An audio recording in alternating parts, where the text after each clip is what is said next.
polar bear panic is going to hit the learning target E5.4-17.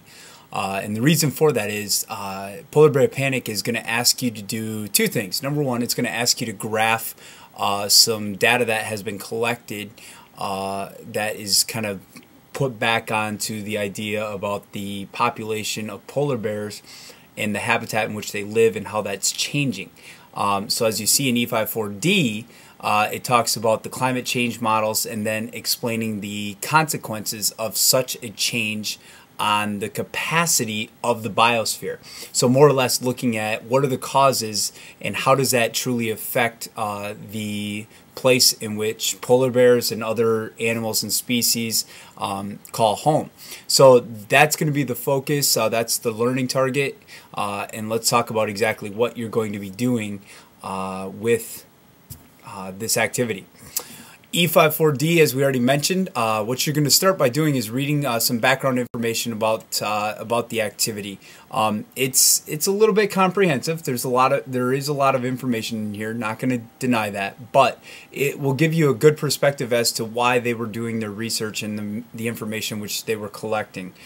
Should you have any questions about any of this stuff that you are reading about, and again, this is a very short synopsis about the particular area to give you an idea, feel free to ask. Both Fuzak and I have spent some time researching. Mr. Fuzak has actually spent some time up there actually doing research while he was a college student, so he has some pretty good information to share if you have questions about this particular area.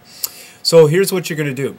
You are going to create a diagram to explain how the groups of organisms, so that would be the things living in this habitat, are linked. And so by creating a diagram, that could be a Venn diagram, that could be some sort of pictures that you create or things that you find online that you import, whatever you would like to do, however you would like to do it. Just, you know, if you have questions, don't hesitate to ask about it, but we're going to kind of leave the creativity up to you with regards to how are these creatures and different species in this in the background information, how they're discussed, how are they linked to one another. So you'll see on the following page, you'll see where it says diagram, and you have an entire page to create whatever you want, whatever you need to with regards to this activity.